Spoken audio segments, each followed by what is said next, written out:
Subscribe करिए हमारे channel target UP TET CTET को और बेल आइकन को दबाइए।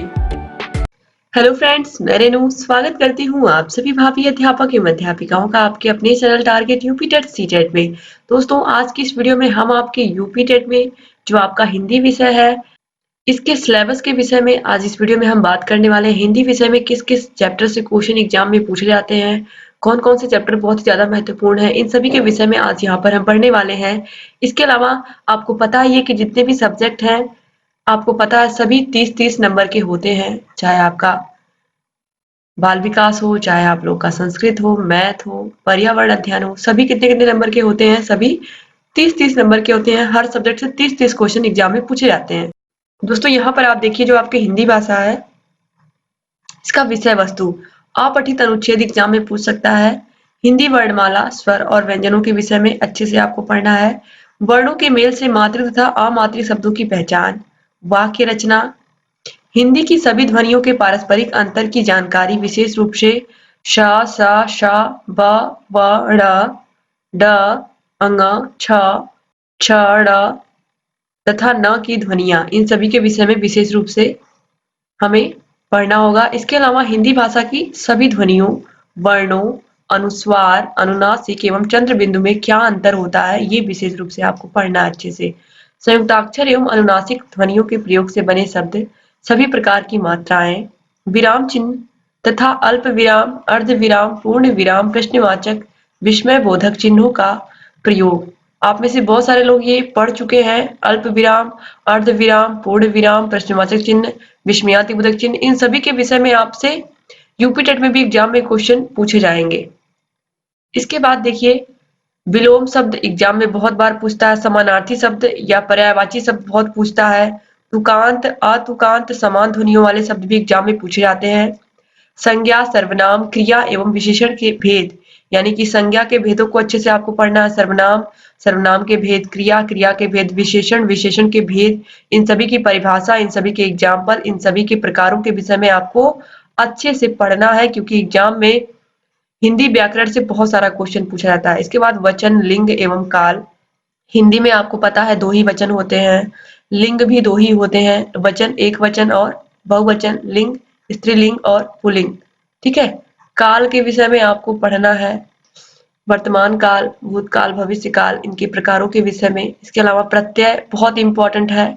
प्रत्यय, उपसर्ग, तत्सम, तद्भव व देशज शब्दों की पहचान एवं उनमें अंतर, ये बहुत ही इंपॉर्टेंट है और बहुत बार एग्जाम में पूछा गया है। लोकोक्तियों एवं मुहावरों के अर्थ, अधिक से अधिक लोकोक्तियां और मुहावरे आपको याद होने चाहिए, क्योंकि इससे भी एग्जाम में क्वेश्चन आता है। फिर संधि, संधि से तो फिक्स है, एग्जाम में क्वेश्चन पूछता ही पूछता है इस टॉपिक से। स्वर संधि, दीर्घ संधि, गुण संधि, वृद्धि संधि, यण संधि, अयादि संधि, ये जो स्वर संधि है, इसके पूरे प्रकारों को आपको अच्छे से पढ़ना है, क्योंकि एग्जाम में क्वेश्चन पूछता है। इसके अलावा व्यंजन संधि और विसर्ग संधि के विषय में भी आपको पढ़ना है। अब देखिए, वाच्य, समास एवं अलंकार के भेद, यानी कि वाच्य, समास और अलंकार, एक तरीके से आप समझ लीजिए रस, छंद, अलंकार, इन तीनों के विषय में आपको पढ़ना है। समास के विषय में पढ़ना है, संधि के विषय में पढ़ना ही है। कवियों एवं लेखकों की रचनाएं, ये बहुत बार एग्जाम में पूछता है। आप रविन्द्रनाथ टैगोर, या फिर आप ये कहें कि हिंदी विषय की अगर मैं बात करूं तो जयशंकर प्रसाद, इसके अलावा सुमित्रा नंदन पंत, मुंशी प्रेमचंद, भारतेंदु हरिश्चंद्र, हजारी प्रसाद द्विवेदी, महावीर प्रसाद द्विवेदी, इन सभी के विषय में एग्जाम में क्वेश्चन पूछता है। तो इन सभी से रिलेटेड जितनी भी पुस्तकें इन्होंने लिखी हैं, और भी महादेवी वर्मा, सूर्यकांत त्रिपाठी निराला, इन सभी के विषय में मैं बहुत ही अच्छे से आपको पढ़ाऊंगी, तो ये सभी भी आपको पढ़ने हैं।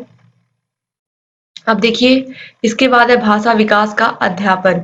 तो अधिगम और अर्जन, भाषा अध्यापन के सिद्धांत, सुनने और बोलने की भूमिका, भाषा का कार्य तथा बालक इसे किस प्रकार एक उपकरण के रूप में प्रयोग करते हैं, मौखिक और लिखित रूप में विचारों के संप्रेषण के लिए किसी भाषा के अधिगम में व्याकरण की भूमिका पर निर्णायक संदर्श। इसके बाद एक भिन्न कक्षा में भाषा पढ़ाने की चुनौतियां, भाषा की कठिनाइयां, त्रुटियां और विकार, भाषा कौशल, भाषा बोधगम्यता और प्रवीणता का मूल्यांकन करना, बोलना, सुनना, पढ़ना और लिखना। अध्यापन, अधिगम सामग्रियां, पाठ्य पुस्तक, मल्टीमीडिया सामग्री, कक्षा का बहुभाषाई संसाधन और उपचारात्मक अध्ययन या अध्यापन, इन सभी के विषय में हमें क्वेश्चन मिलेंगे हिंदी विषय में। तो उम्मीद करती हूँ कि आपको हिंदी विषय का सिलेबस भी समझ में आया होगा और इसको भी बहुत ही अच्छे से हम पढ़ेंगे। आपके हर विषय की तैयारी बहुत ही अच्छे से होगी दोस्तों। बस आप चैनल से बने रहिए ऐसे ही, और अगर अभी तक आपने हमारे चैनल को सब्सक्राइब नहीं किया है तो प्लीज सब्सक्राइब कर दीजिए और बगल में आपको बेल आइकन भी मिलेगा, उसको भी प्रेस कर दीजिएगा ताकि हम जो भी नई वीडियोस बनाते हैं उन सभी का नोटिफिकेशन आप लोगों के पास समय से जाए और आप बिना मिस किए सभी वीडियोस को देखते रहें। यहाँ आई बटन पर क्लिक करके आपको और भी सब्जेक्ट की वीडियोस मिल जाएंगी, सिलेबस की वीडियोस मिल जाएंगी, यूपी टेट की वीडियोस मिल जाएंगी। आप सभी वीडियोस को देखिए और अपनी तैयारी को बेहतर से बेहतर बनाइए। डिस्क्रिप्शन बॉक्स और कमेंट बॉक्स में भी आपको यूपी टेट से रिलेटेड बहुत सारा मटेरियल मिल जाएगा, बहुत सारे वीडियोस मिल जाएंगे। आप उन सभी वीडियोस को पढ़िए और अपनी तैयारी को बेहतर बनाइए। एक बार फिर से आप सभी भाई बहनों का बहुत बहुत शुक्रिया वीडियो पूरा देखने के लिए। मिलते हैं नेक्स्ट वीडियो में, तब तक अपना ख्याल रखिएगा, अपने परिवार का ख्याल रखिएगा और हमारे चैनल से ऐसे ही बने रहिएगा। जय हिंद दोस्तों।